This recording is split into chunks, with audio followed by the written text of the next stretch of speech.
नमस्कार मित्रांनो, बुकलाईटमध्ये तुमचं स्वागत आहे. कधी विचार केलाय का की लोक क्रांती का करतात? अन्यायाविरुद्ध लढण्यासाठी, बरोबर ना? पण जर क्रांती झाल्यानंतर आलेले नवीन नेते जुन्या हुकुमशहापेक्षा भयानक निघाले तर? आज सोशल मीडियावर आणि वाचकांमध्ये एका पुस्तकाची प्रचंड चर्चा आहे, ते म्हणजे ॲनिमल फार्म. जॉर्ज ऑरवेल यांनी हे पुस्तक 70 वर्षांपूर्वी लिहिलं होतं, पण आजच्या काळातही हे पुस्तक जगभरात का ट्रेंडिंग आहे? ते म्हणजे आजच्या राजकीय परिस्थितीमुळे. गोष्ट आहे मॅनर फार्म नावाच्या एका शेताची, जिथे मिस्टर जोन्स नावाचा माणूस प्राण्यांवर खूप अत्याचार करायचा. एक दिवस सर्व प्राणी एकत्र येतात आणि माणसांविरुद्ध बंड पुकारतात. ते माणसाला हाकलून देतात आणि शेताचे स्वतः मालक बनतात. शेताचे नाव ठेवले जाते ॲनिमल फार्म. त्यांचा एक मुख्य नियम असतो, ते म्हणजे सर्व प्राणी समान आहेत. सुरुवातीला सगळं छान चाललेलं असतं, पण प्राण्यांमध्ये डुकरं सर्वात हुशार असतात. त्यामुळे नेपोलियन आणि स्नोबॉल नावाची 2 डुकरं सत्तेची सूत्र हातात घेतात. हळूहळू सत्तेचा माज चढतो. नेपोलियन स्वतःच्याच मित्राला हाकलून देतो. प्राण्यांवर हुकुमशाही गाजवायला लागतो आणि गुपचूप नियम बदलायला लागतो. शेवटी शेताचा मुख्य नियम बदलून टाकला जातो.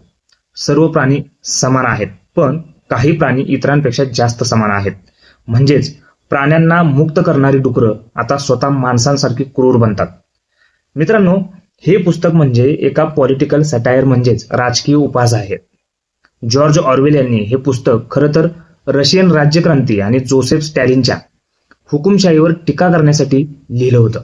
पण या पुस्तकाचं सौंदर्य असं आहे की तुम्ही हे जगातल्या कोणत्याही देशाच्या राजकारणाला लावून पहा. हे पुस्तक तंतोतंत खरं वाटतं. लेखक दाखवतात की कशी चांगली स्वप्ने दाखवून सर्वसामान्य जनतेचा वापर केला जातो. त्यांच्याकडून रात्रंदिवस काम करून घेतले जाते आणि सत्ता हातात आल्यावर नेते कसे बदलतात हेही आपल्याला यातून दिसून येतं. आता सर्वात महत्वाचा मुख्य मुद्दा म्हणजे हे पुस्तक तुम्ही का वाचलं पाहिजे, ते म्हणजे पहिलं म्हणजे सत्तेचा खेळ समजण्यासाठी. नेते कसे खोट्या बातम्या पसरवून जनतेला मूर्ख बनवतात हे तुम्हाला यातून समजेल. आणि सर्वात महत्वाचं म्हणजे हे पुस्तक 100 ते 200 पानांचे लहान पुस्तक आहे आणि सर्वात सोपी भाषा. तुम्हाला वाचनाची सवय जरी नसेल तरीही तुम्ही हे एका दमात संपवू शकता. आणि याची सर्वात महत्वाचं म्हणजे मराठीत उपलब्धता. याची मराठी भाषांतर मूळ पुस्तका इतकेच प्रभावी आहे. तर मित्रांनो, सत्तेची भूक माणसाला कशी बदलू शकते हे सांगणारी एक अप्रतिम कादंबरी आहे. आपल्या राजकारणाचा त्या कादंबरीशी काही संबंध येतो का, हे वाचनानंतर मला कमेंट करून नक्की सांगा. धन्यवाद.